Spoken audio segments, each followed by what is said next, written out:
According to the FBI, hate crimes in America targeting Muslims or people who just appear to be Middle Eastern surged in the aftermath of 9/11. There is this cloud, with the hate crimes, with the profiling, with being rounded up.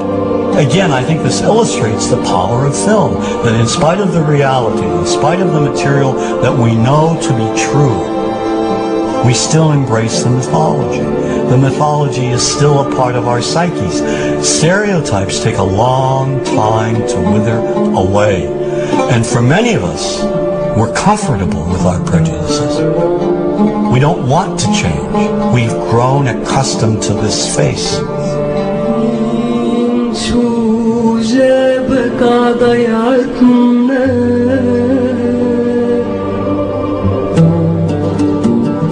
When we think of Arabs, what do we see?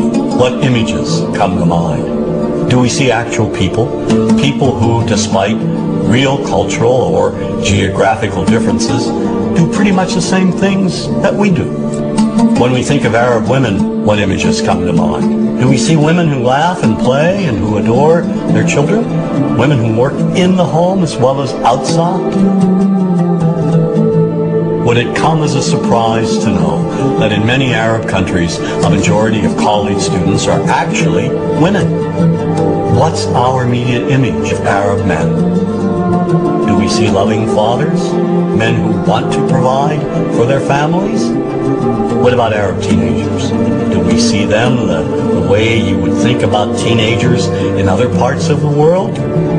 Then there's religion in the Arab world. Do we see it as all-encompassing, dominating everything else? Do we know that even though faith plays a huge role in the Arab world, just as it does here in the United States, that it's also true that much of the Arab world is quite secular? When we think of Arabs and religion, does Christianity come to mind? Do we remember that there are over 20 million Christians in the region who have lived side by side in harmony with Muslims for centuries?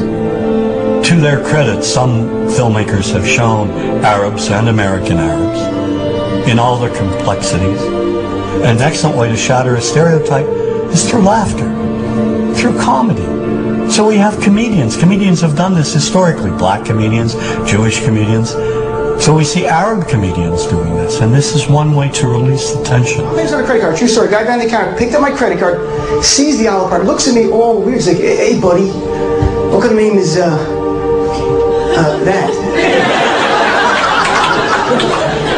I'm like, well sir, it's an Arabic name. He goes, what does this mean?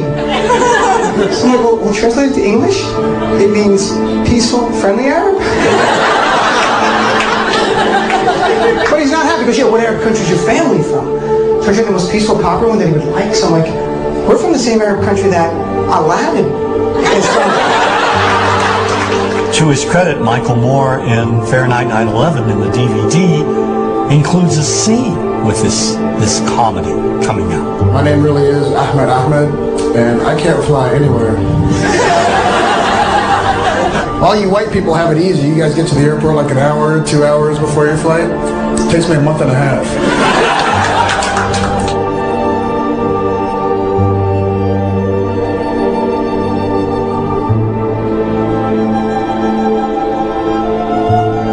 Nous vivons dans un monde qu'on peut critiquer, qui est le monde de la dérision. Vous le savez bien, et dans les médias, je dirais le monde de la dérision, on se moque de tout.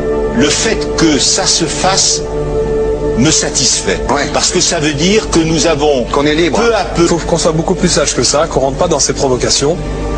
Et c'est pour ça que... C'est l'autocensure, ça, Jamel. Tu comprends ce que je veux dire? Si on commence à pas faire de dessin pour pas choquer les musulmans...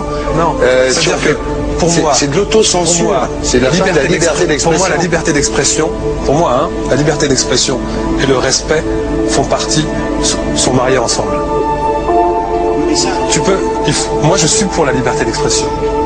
Mais si je vais blesser une personne, pourquoi blesser la personne? Non, mais si moi j'ai envie de faire une caricature sur Mahomet ou sur un rabbin ou sur Jésus-Christ, il faut que j'ai le droit de le faire. Tu comprends? C'est ça la France. Quand tu sais que tu vas blesser 10 millions de personnes, pourquoi tu vas les blesser? Pourquoi? C'est la liberté, c'est ça. C'est la liberté de...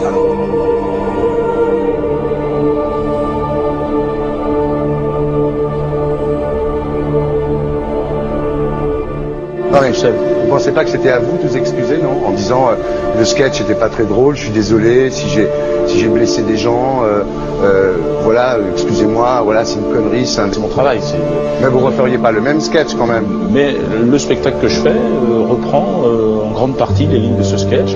Mais il y a un truc que je comprends pas sur cette affaire, c'est qu'à aucun moment vous avez senti le besoin de vous excuser et que vous en avez rajouté. C'est tellement surprenant, c'est tellement inadmissible que j'en suis choqué, voilà. Dans un pays où on peut parler, on peut s'exprimer. Et là, pourquoi tout d'un coup, sur un sujet, on ne pourrait pas s'exprimer Vous savez bien pourquoi on ne peut pas s'exprimer. Pourquoi? Parce que dans ce pays, on a envoyé pendant la guerre des juifs dans des chambres à gaz et que ça crée un petit problème quand même. Vous voyez ce que je veux dire? Dans ce pays, on a envoyé pendant 400 ans des centaines de millions de Noirs, il y a eu 400 ans d'esclavage, et pourtant ça n'a pas empêché Michel Leb de faire un sketch qui m'a fait marrer, où il faisait un noir, et à la fin il faisait un singe, et en parlant des narines, en parlant des lunettes. En tout cas, lui, il n'a pas été interdit d'exercer son travail, il a même eu la Légion d'honneur. Quelqu'un qui a toute sa famille qui a été exterminée dans un camp de concentration et qui voit quelqu'un à la télé qui dit Israël, vous vous rendez compte? Je sais pas. Mais on peut pas. Il y a des moments où même si on connaît les gens, même si on les a invités, on leur... Et c'est pour ça que... C'est l'autocensure, ça, Jamel. Je comprends ce que je veux dire. Si on commence à pas faire de dessin pour pas choquer les musulmans... Non, si on fait... Pour moi, c'est de l'autocensure. C'est la liberté d'expression. Pour moi, la liberté. Et là, pourquoi tout d'un coup, sur un sujet, on ne pourrait pas s'exprimer sur vous savez bien pourquoi on ne peut pas s'exprimer. Pourquoi? Parce que dans ce pays, on a envoyé pendant la guerre des juifs dans des chambres à gaz et que... Deux poids, deux mesures. La liberté pour tout le monde. C'est-à-dire? La liberté pour tout le monde. Il y a une personne comme Dieudonné qui a fait un rabbin, enfin qui a fait un colon juif, etc. Tous ces DVD ne sont plus dans les pactes. On l'empêche médiatiquement, on ne le voit plus. Alors que lui, c'est un comique. Plusieurs lois qui ont été faites contre l'antisémitisme. Et moi, je fais un appel aujourd'hui de faire une loi contre l'islamophobie.